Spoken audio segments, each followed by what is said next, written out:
Shalom, brothers and sisters. How are you today?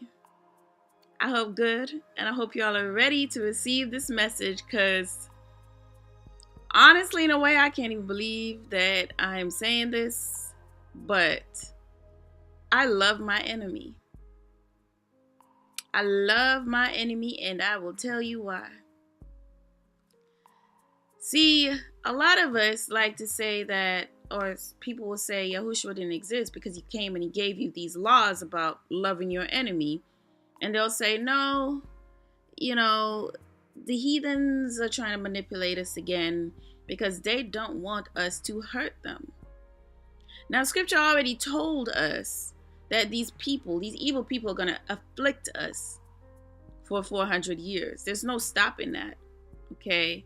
It's already been written. Most High already know his people and why this affliction is going to continue the way it has been set in, because the curses have come upon his people because of disobedience. And yeah, I know I've said this again and again and again. A little emphasis won't hurt. But a lot of us don't understand the part that the enemy plays in pushing us into our destiny. Like we talked about the coal or the carbon rock, that it has to go through intense pressure, high intense pressure, like the trials that Israel has to go through, because before they could come out like a brilliant diamond, they were a rock, and they got to go through this intensity because the Most High is seeking his perfect people, the perfect remnant. Even the 144,000 he talks about, they were virgins. They had no guile in their mouth. So you have to be in that mindset that you're seeking perfection. And a lot of people will be like, that's a lot of pressure. It's not really. If you keep his laws and his statutes and his commandments and his precepts. But why do I love my enemy? People might ask, did you fall off your bed and smack your little head? No, I didn't. And if anyone wants to find fault and say, man, I know it, no, she a sellout. Far from it. See, when I say love my enemy, I'm not telling you to go out of your tribe and go and fornicate or go and give your children, your daughter, your son, to wed them, because the laws are still in place. The laws still apply. Okay? The foreigners, the foreign women, mating and intercourse with them was not allowed. Point blank period. Even in Nehemiah, they had to give up their foreign wives and foreign children. So I'm not telling you to go into bed with them. I'm not telling you have to be up underneath them or telling them whatever they want to hear or kissing up to them. No, I'm not. You can love people from afar. But this love that we're talking about is the love that comes from the Most High, because only perfect love can drive out fear. And we talked about fear and how fear can run amok in your life. It can cause chaos in your life. So if perfect love drives out fear, then we can't have hate for our enemy. Because all hate does, and hate a lot of times, it comes from fear. All it does is cause or open up realms for all kinds of wickedness to come into your life. For you to go back into oppression. For you to be oppressed by the enemy even more. But when perfect love, where it says in 1 John 4 verse 18, there's no fear in love, but perfect love casteth out fear, because fear hath torment. But he that feareth is not made perfect in love. A lot of us hate our enemy because we fear them. And we talked about fearing your enemy versus fearing God. You have the type of fear where you hate evil, you don't want to do evil because of the fear of God, and the fear where, because you fear your enemy, because you seem to think because your enemy has more people against you or seems like they're bigger than you, that they have the upper hand, but you don't understand the God that we serve. Because of lack of understanding, you let this fear come into you. And only when you have perfect love, which is understanding the heart of God and letting him transform you, then you will understand why fear should not have a place in your life. See, now when Israel, because they continued to disobey the Most High, and they went back into their old wicked ways, and they made an enemy of God, now you know how it feels. But no matter how much they kept driving him to wrath, he still loved them. They made him an enemy with their wicked ways and their disobedience and going after false gods and not wanted him to be the presence over their life. They wanted a king, constantly denying him. They made an enemy of God, seeking lower things, lower gods. So they didn't quite understand or didn't want to understand who God was. But his love continued to press in. His love is why we are in this situation. You might not understand it. You might not see it. And people might say, oh, well, but Yah said that Jacob he loved, but Esau he hates. But he also said, for my thoughts are not your thoughts, neither are your ways my ways, said the Lord. For as the heavens are higher than the earth, so are my ways higher than your ways, and my thoughts than your thoughts. We're not trying to be Yah. He knows what he's doing. But if he sent Yahushua as that perfect example for us to follow, and he says to you, but I say unto you, love your enemies, bless them that curse you, do good to them that hate you, and pray for them which despitefully use you and persecute you. People might be like, but it looks like you ain't got no persecution. I get persecution like nothing. The enemy been persecuting my life since I first breathed air on this earth. From my introduction on this planet. Not a day has passed and the enemy hasn't persecuted me. From family to strangers to friends to everybody. So trust me. At one point, we were saying only love Israel, only love amongst your people. And I've seen people say, no, the Judases amongst us, those are the ones who we consider your enemies. Yes, those are your enemies too. Love them. But whoever it is that is put in that position as your enemy, love them. Because a lot of you don't realize that even in our captivity, in our situation, your enemy is that intense pressure taking you through that test and trial. They might not know it, but they are taking you through the trial and the test and the purification period to get you to where you need to get to. So that many of us at the midnight hour, we're crying out. We're seeking, fasting, and praying. We're seeking Yah's face more than ever. We're seeking the truth and the knowledge. We're no longer complacent in our old ways. We're no longer comfortable in this society or in our captivity. We want more in terms of more knowledge of who we are and the God that we serve. Amen. So even in light of the recent elections, A lot of us got a wake-up call like never before. People who you called your friends, your co-workers, people you thought you knew. You invited them over to your home. You went to the pub drinking with them. You hung out, partied with them.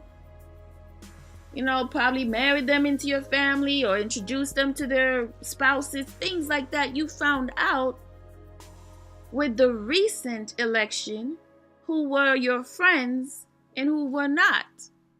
The trimming of the fat.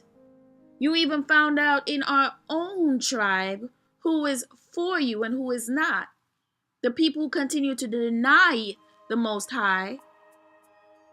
And the people who they are like, you know what? It's time to press in.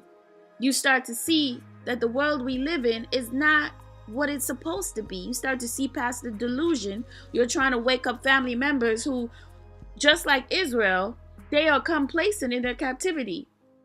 They haven't even truly understood what is going on. Many of us, yes, we have been put in a position to help them to wake up, but those that don't want to wake up because they are too fearful and they do not have perfect love in them, they want to hold you back, set you back. Some of them got to get left back.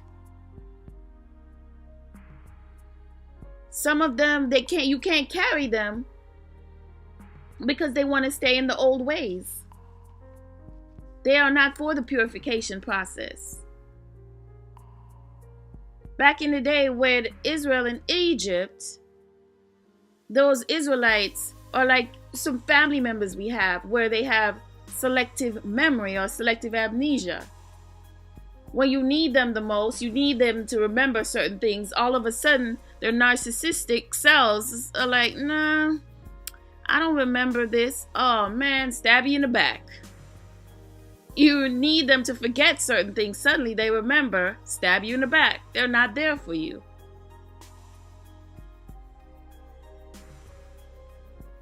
But still you love them, but you got to separate yourself. You got to put boundaries up against these people so they don't keep hurting you or your family or your present situation or present position that you have moved into. There can be setbacks. So you can love your enemy, be it whoever they are, but it's like unforgiveness. It's not about them. It's about you getting to the place that you need to get. Because even when it comes to the 144,000 that he said are virgins, they're not defiled by women. They follow the Lamb wherever he goes because they have kept his commandments and his laws and his precepts. Like even when we say you repent, it's like you're a new person. You've been born again into the kingdom, so there's no condemnation over you. But we're gonna talk about the 144,000 eventually. But right now we're talking about the love your enemies, because a lot of people will be like, nah, you don't understand. I can't love my enemies. Yes, our enemies make it hard for them to love. But once the love of God is worked upon you and you have ascended to that specific position, then you're not thinking the same way. You're not thinking in this worldly mind. You have ascended outside of this world. And your thoughts, you start having like the mind of Christ. You start to understand why he said what he said. No, he didn't say this to weaken you. He said it to strengthen you. Loving your enemies, bless them that curse you, do good to them that hate you, and pray for them which despitefully use you and persecute you, that ye may be the children of your Father which is in heaven. For he maketh his sun to rise on the evil and on the good, and sendeth rain on the just and on the unjust. For if ye love them which love you, what reward have ye? Do not even the publicans the same? And if ye salute the brethren only, what do ye more? What do ye more than others? Do not even the publicans so? But ye therefore perfect, even as your Father which is in heaven is perfect. See, the Most High, he is waiting on a perfect remnant for you to understand this truth. Because a lot of you have developed hate in your heart. That's what the enemy things that they want you to do to stop you from your blessing. So you can't be a part of the remnant with hate in your heart. If you think that hating them because God hated Esau puts you in a position where you're justified, you're wrong. You can't let love not reign in you, because hatred poisons you. People ever tell you how a lot of these sins that we have are connected to a lot of the sicknesses that are in our body when we hate people. Hatred are connected to certain things in like unforgiveness, or so it's connected to Alzheimer's or cancers, or just, it's not meant to be. You got to let it go. You don't have to be a powwow with them all the time. And yes, this past election showed you who your enemies were, that they're still afflicting you in this day. Prophecy has to be fulfilled. Until the 400 years, they're showing you their true face. The masks have fallen off, and you see who they are. Should you hate them? No, that's what they want you to do. You're not here to do what your enemy tells you to do. You're here to do what God tells you to do. Your enemy is not your God. This is also still a test. Who are you going to listen to? Are you going to continue to deny him and do as the enemy tells you? And go to that position where the enemy is at? The enemy might hate you, but you're not them. You shouldn't be like them. Once you have been purified, you've gone through the fire, you should understand that they're still in that lowly mind. As we said, you should have been the judges of these people. Even those of our tribes who don't get it.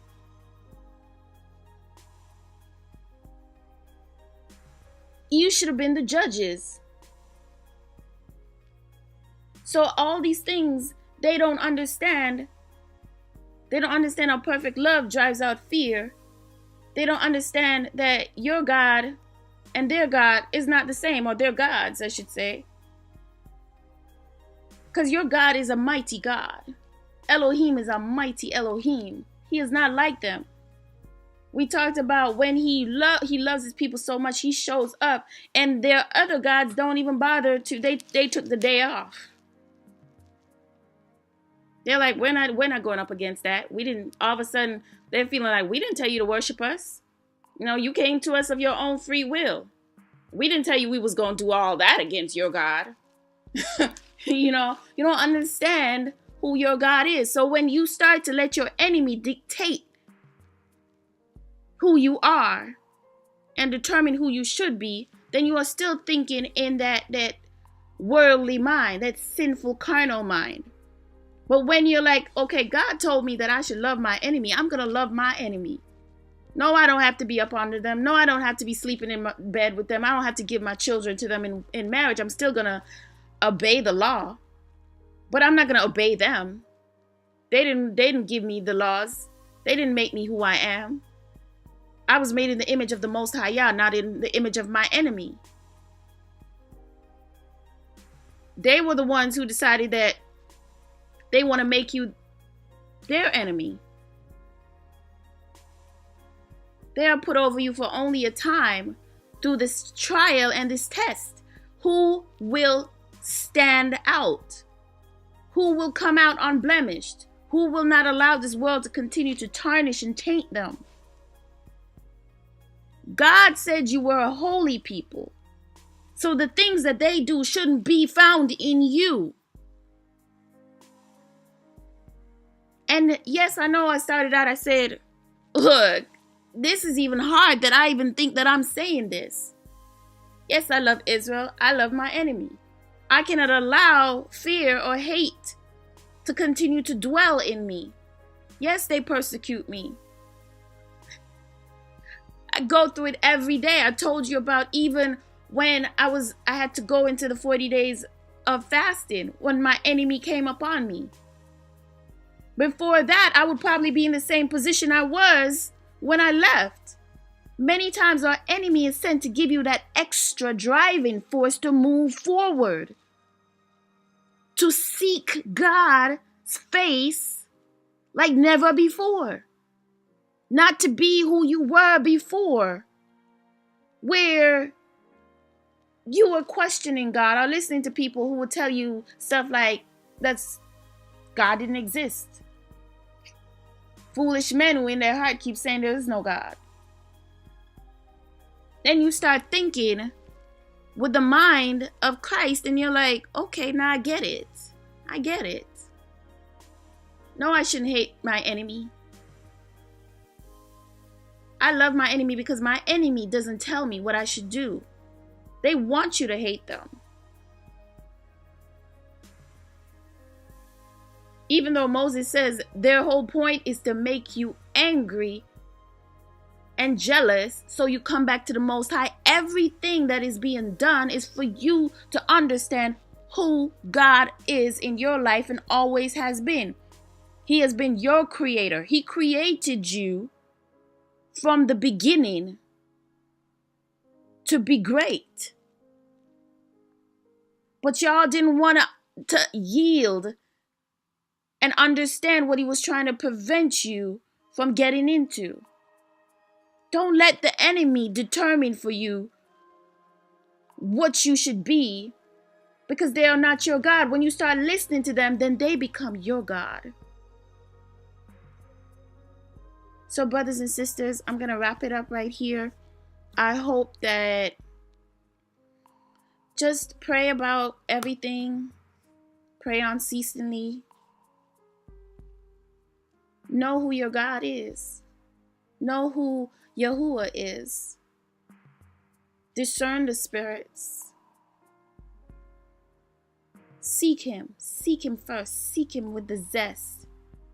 The enemy has been put over on you for you to come into your rightful place. I'm not saying this to make the enemy feel like they're in a position like, yeah, let me just pop my collar. No.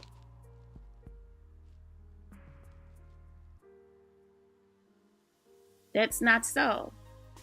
So anyway, I'm going to wrap this up. Continue to let love reign. Understand true love.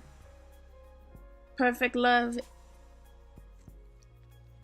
is not in fear. Okay? So, shalom, brothers and sisters.